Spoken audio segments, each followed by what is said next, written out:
Filipinos. Whether they are Manilans or not. No? We must.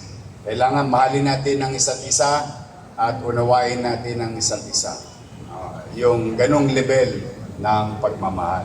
Ang pagmamalasakit sa kapwa-tao ay laging maging pamantayan natin araw-araw bilang lingkod bayan, lalo na bilang lingkod bayan, bahagi ng pamahalaan at kahit ordinaryong tao.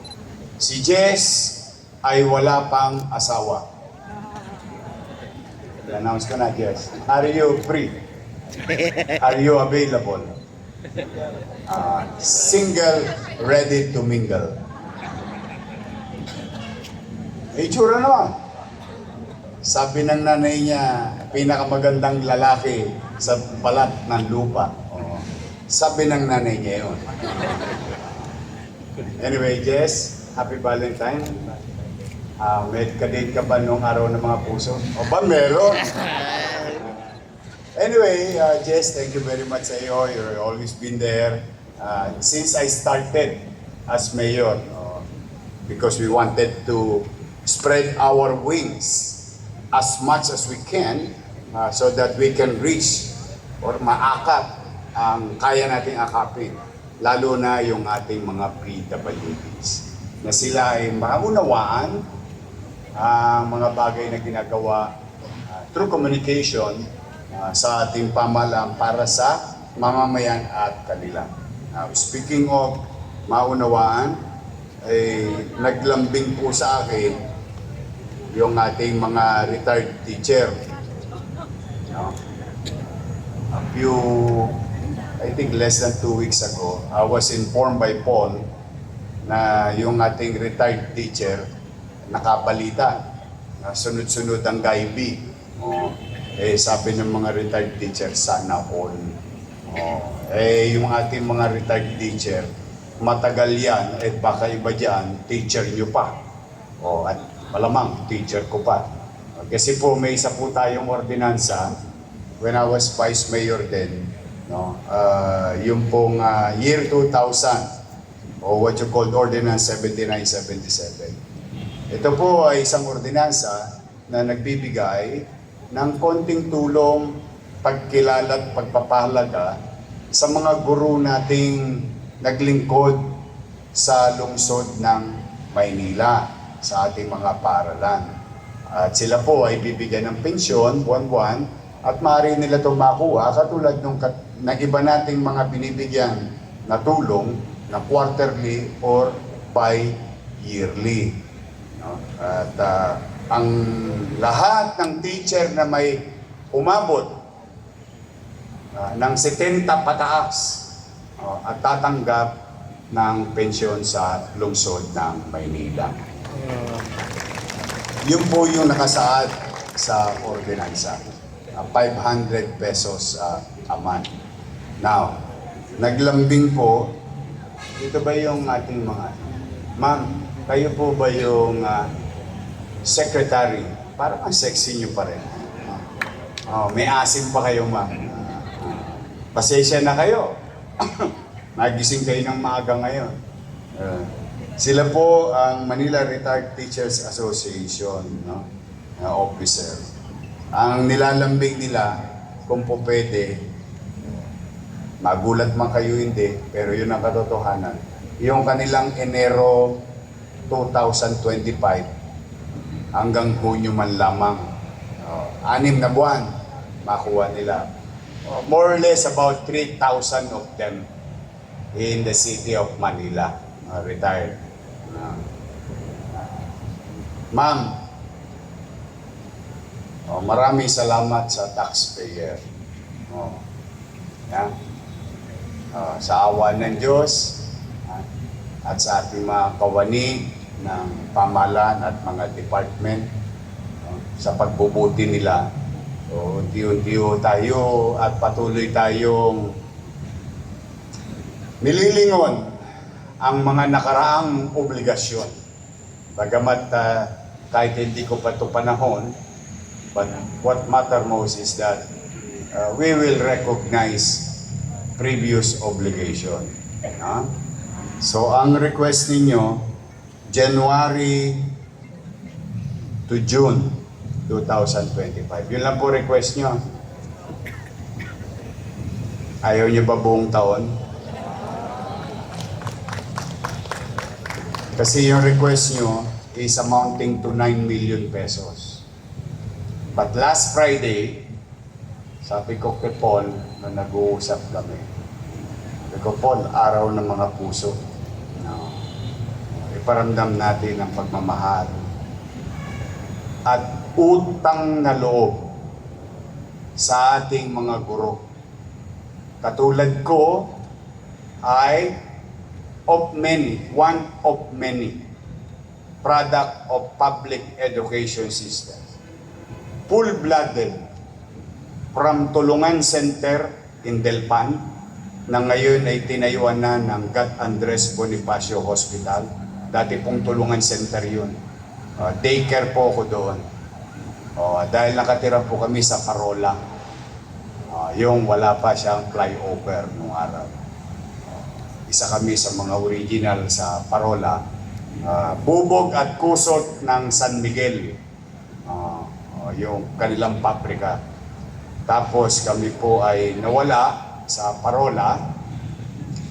Dala na nagkaroon ng reblocking dahil itatayo na yung MIP or mas kilala ngayong ICPSI. Yun po yung pier. Doon po kami naliligo pagka kahit maraming taga-tondo rito. Naliligo doon pag bagong tuli.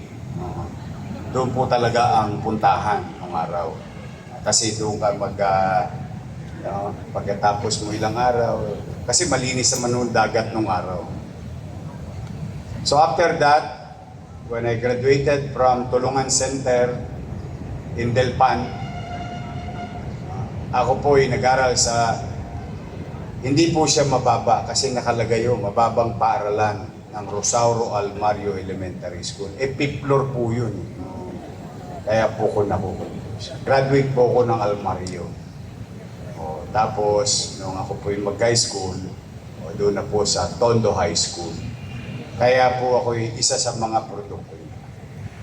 Mangyari ba, maswertihan mo, because sa pagtsatsaga ng mga guro na katulad ninyo sa pampublikong paaralan o nakapag-produce kayo ng isang mayor ng Maynila. And I'm pretty sure, and I'm sure about this, marami kayo na-produce na doktor, ininyero, lawyer, pati IT. Hindi pa uuso ang IT, may IT na po akong mga kaklase na graduate na nasa Intel. Alam niyo po yung Intel na microchip sa computer. Lahat po sila nagtatrabaho sa Estados Unidos. Ako lang po ang kilala, pero sa totoo po, marami pong matagumpay na mag-aaral sa pampublikong paaralan. Marami pong naging seaman. Yung iba ko pong kaklase, kapitan na ngayon, si Jomel. Ewan ko si Francisco Garado. Si Jomel Andrada, alam ko, kapitan na. Si Francisco, yun. Alam ko mataas na rin ang posisyon sa barko. Panig-panaog na sila sa barko. Lahat po kami halos sa batch namin, gusto namin maging kapitan ng barko. Kaya gusto namin maging seaman. Marami rin naging seaman. Si Manduruco to, doon sa kapitbahay ko. Kaya kanya-kanya lang mo talagang linya.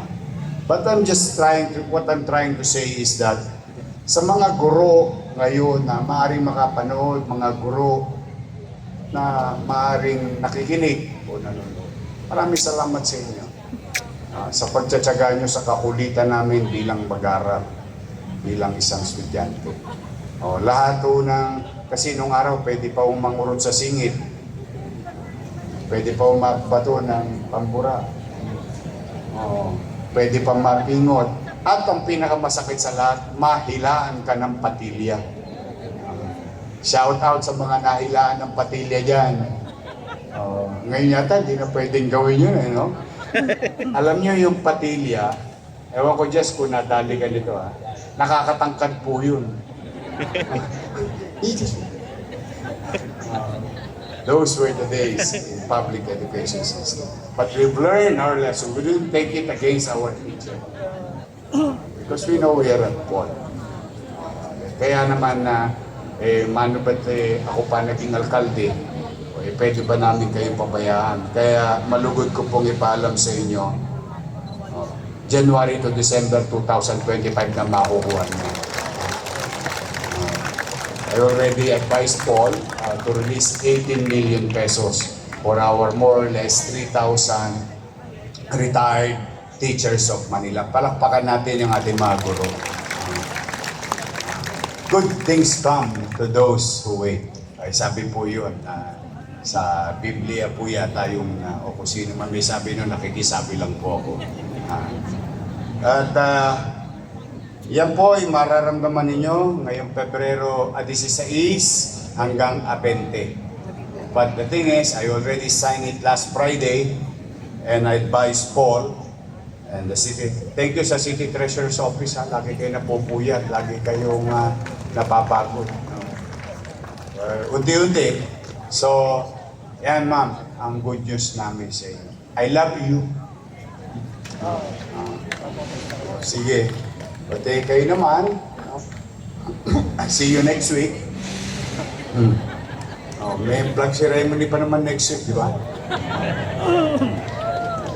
Tinatapos ko pa. Ewan ko ako. Pero tingin ko sa batas pwede.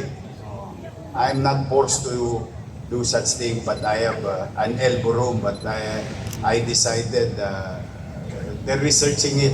Hopefully, nagawa ko na dati yun. Baka magawa ulit ngayon. But for the meantime, today is Monday. Today is Monday. Happy Love Month. Congratulations si Levy Pakundo. Thank you, Levy. Congratulations. Ang ordinaryong tao nakakapamasyal dito sa atin. Ramdam na ramdam nila ang Love Month. No, sa ating lungsod. Na to our your office under also through Rafi Alejandro, I would like to inform you that well, in proper time, but for the meantime, at least with rough figures, we have created millionaires in just 7 months of our leadership. A couple of dozens of millionaires. Where the new approach of your city government in regulating things. Kaya nga talaga maganda talaga yung ikay nagpapasakop sa pamahalaan. Hindi pa warty-warty.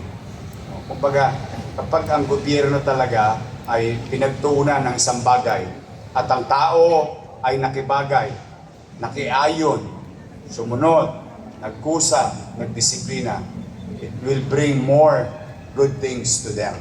Sa umpisa, mahirap lang kasi binabago mo yung habit o yung what you call nakasanayan mo ng sa tingin mo ay tama, ngunit hindi naman pala nagdudulot ng maganda. But dahil sa ikinakiayon na, napabuti naman ang katayuan nila. So keep it up, Rafi and Levy, sana dumami pa sila. Ngayong Lunes, magsipag-ingat kayo, another week, another chance and opportunity to be of service to our people. Then, if I may repeat this, many are called, but few are chosen. You were the chosen one. Binigyan tayo ng Panginoon Diyos na makapaglingkod sa kapwa. At ito'y maging bahagi ng ating hanap buhay o propesyon. Wala na siguro pinakamasarap na trabaho yung nakakatulong ka na sa kapwa, may sweldo ka pa. So always bear that in mind. As you have heard, may retired teacher tayo. 3 weeks ago, 4 weeks ago, may mga retired employees tayo. Mariretire din kayo. One way or another. Matatapos ang lahat. Kaninang umaga, sumikat ang araw. may katiyakan mamayang hapon, lulubog ang araw. Ganun din ang ating mga karera. But you have to ask yourself a question. What did I do during the time I am called to be of service to my fellow Filipinos or Manileños? Yun na, or sa kapwa-tao. Kasi talagang kita nyo si Lubiloso, kumukunti na lang ang birthday niya. Pero ilang milyon na kaya ang napasaya ni Lubiloso sa kanyang profesyon? Ilang daang libo na kaya directly ang natulungan ni Lou Veloso sa kanyang paglilingkod ng mahabang nauna pa sa akin to dito. Bagay, tama naman sa edad niya, talagang mauuna sa akin. Ilang libo na, daang libo ang natulungan ni Lou Veloso. And these are the things in our mind, no, one way or another, iisipin natin, paano nga ba ako naglingkod sa akin? So, muli sa inyong lahat, mag-iingat kayo itong linggong ito. Hangad ko ang inyong kaligtasan. Hangad ko na kung wala pa kayong jowa, sana dingginan ng Diyos na dumating sa inyo yung the one. Kung meron man nakaligtas, pumunta kayo sa Paco. May ginawa po doon si Director Crystal Bagaching, what you call the Totga, the one that got away, o isulat nyo na doon, but move on with your lives. But kidding aside, I want you to be safe and healthy. Yun po ang dalangin ko ngayong linggong ito sa bawat isa sa inyo. At muli, kita-kits sa Monday. Kenneth, thank you. Congratulations sa inyong lahat. Mag-iingat kayo, pagpalain nawa kayo ng kung may kapal. Sabay-sabay. Manila! God first. Thank you.